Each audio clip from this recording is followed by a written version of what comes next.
Magandang araw mga bata! Ako nga pala si Teacher Angel at ako ang inyong magiging guro sa araw na ito. Bago tayo magsimula ay simulan natin ang ating araw sa patmaikling panalangin. Amen! Ngayon muli, magandang araw mga bata! Bago tayo magsikot, siguraduhin natin na malinis ang ating silid-aralan. Maaari niyo bang pulutin ang mga kalat na nakikita niyo sa inyong paligid? Okay, mahusay mga bata. Ngayon naman ay magtala tayo ng mga lumibad sa ating klase ngayong araw. Meron bang lumibad sa klase natin ngayong araw? Mahusay naman kung ganun ay pinatutuwa ko na kayo ay maturuan ngayong araw. Okay, bago tayo dumakot sa ating aralin ay magbalik-aral muna tayo. Ano na nga uli ang nakaraan nating aralin? Mahusay. May tanong pa ba tungkol sa nakaraan nating aralin?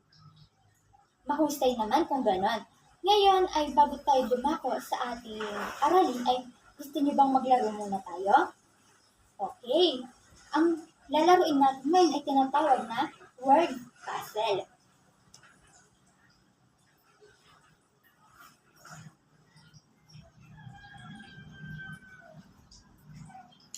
Ang gagawin niyo lamang ay babasahin ang nilalaman ng kahon at aayusin ang mga letra batay sa kahulugan nito. Naiintindihan ba mga bata?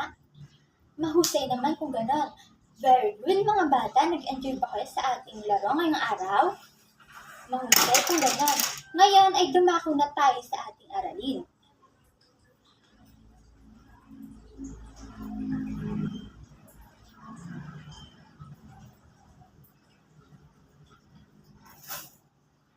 Ngayon, bago tayo tuluyan na dumako sa ating aralin, ay tingnan nyo ang mga larawan. Ano kaya ang pinapakita sa mga larawan? Very good! Merong troso sa larawan. Ano pa kaya? Very good! Merong mga manok sa larawan. Ano pa kaya ang makikita sa larawan? Very good! Pangingisda. At meron ding mga baboy or piggery at syempre meron ding pagsasaka. Mahuhusay mga bata.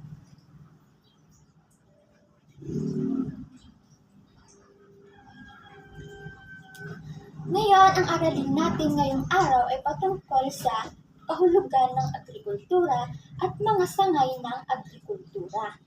Ang agrikultura ay ito ay nanggaling sa salitang Latin na agri, na ibig sabihin ay lupa. At ang kultura naman ay nangangahulugang paglinang. Sa mga tuwid, ang agrikultura ay nangangahulugang paglilinang ng lupa.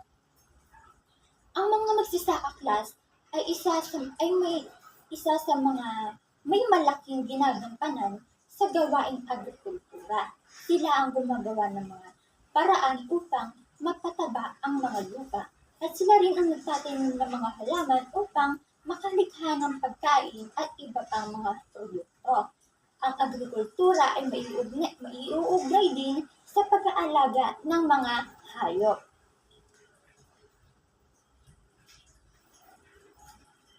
Ang agrikultura ay may mahalagang bahagi ng ekonomiya na may maraming oportunidad para sa mga negosyo. Hindi lamang sa pagtatanim, kung hindi pati na rin sa pagbuo ng mga teknolohiya at proseso upang mapabuti ang pagiging produktibo at kahusayan. Ang agrikultura din class ay isang agham, sining at proseso sa pagpaproduce ng pagkain at mga hilaw na produkto. Ang pagtatanim at pag-aalaga ng mga hayop na tumutugon sa mga pangangailangan ng tao. Naiintindihan ba class kung ano ang agrikultura? Mahusay naman kung ganon. Ang agrikultura ay may tatlong sangay. Ang unang sangay ay ang horticulture o paghahalaman. Ang horticulture o paghahalaman ay nagpo-produce ng mga pangunahing pananim gaya ng mais, niyog, tubo, saging, pinya, kape, tabako, at iba pa. Ang mga pananim na nabanggit ay madalas kinukonsumo hindi lamang sa loob ng bansa, kundi pati na rin sa labas ng bansa natin.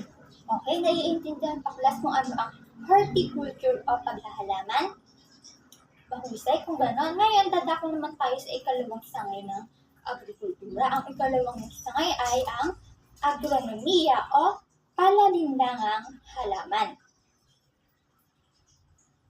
Ang agronomiya ay pag-aaral ng lupa kaugnay ng kung paano ito apektuhan ang paglaki ng mga halaman. Ito ay nagsasagawa ng pagpapainam at magpapahusay pa sa paggamit ng lupa at makakapagpataas ng dami ng pagkain at mga pananim na hila. Naiintindihan ba klas kung ano ang agronomiya? Mahusay, ngayon nadadako naman tayo sa pangatlong sangay ng agrikultura. Ang pangatlong sangay ng agrikultura ay forestry o paggugubat. Ang forestry o paggugubat, ito ay isang hakbang o gawain upang linangin ang yamang kagubatan. Mahalaga ito sa mga negosyo na may kinalaman sa kahoy or sa forestry. Ilan sa mga produkto na nagmumula sa paggugubat ang mga sumusunod, tulad ng plywood at veneer. Naiintindihan ba klas kung ano ang forestry o paggugubat? Mahusay naman kung ganon. Ngayon, para naman sa ating aktibidad, punan ang mga patlang upang mabuo ang mga sumusunod na pangungusap ukol sa agrikultura. Naiintindihan ba mga bata? Okay, mahusay mga bata. Patungkol saan na nga uli ang aralin natin ngayong araw? Very good! Patungkol sa kahulugan ng agrikultura at mga sangay ng agrikultura. Mahusay mga bata. Ano naman kaya ang ibig sabihin ng agrikultura? Mahusay, ito ay nanggaling sa salitang Latin na agri, na ang ibig sabihin ay lupa, at ang kultura naman ay nangangahulugang paglilinang. Sa makatuwid, ang agrikultura ay nangangahulugang very good paglilinang ng lupa. Ano naman kaya ang tatlong sangay ng agrikultura? Very good. Ang una ay horticulture o paghahalaman. Ano pa kaya? Mahusay. Agronomiya o paglilinangang halaman. Ano pa kaya ang panghuli? Mahusay. Forestry o paggugubat. Ano naman kaya ang kahulugan ng horticulture o paghahalaman? Very good. Ito ay nagpaproduce ng mga pangunahing pananim gaya ng mais, niyog at iba pa. Ano naman kaya ang kahulugan ng agronomiya? Very good. Pag-aaral ng lupa kaugnay sa kung paano ito may aapektuhan ang paglaki ng mga halaman. Ano naman kaya ang kahulugan ng forestry o paggugubat? Mahusay! Ito ay hakbang o gawain upang linangin ang yamang kagubatan. Meron pa bang tanong tungkol sa aralin natin ngayong araw? Mahusay naman kung gano'n natutuwa ako na kayo ay merong natutunan ngayong araw. At para naman sa inyong maikling aktibidad, basahin mabuti ang mga sumusunod na pangungusap at sagutin ang kahulugan ito.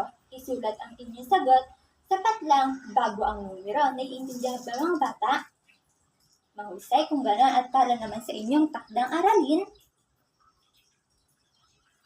ang inyo lamang gagawin ay basahin at unawain ang paksa tungkol sa agrikultura. Sagutin ang mga sumusunod na tanong sa malinis na papel o kwaderno. Naiintindihan ba mga bata ang gagawin sa inyong takdang aralin? Mahusay naman kung gano'n, may tanong pa ba tungkol sa aralin natin ngayong araw? Very good. Kung wala na ay natuto ba kayo ngayong araw? Mahuhusay, natutuwa ako na kayo ay natuto ngayong araw. Okay, para naman ngayon ay yun lamang ang ating aralin sa araw na ito. Goodbye class!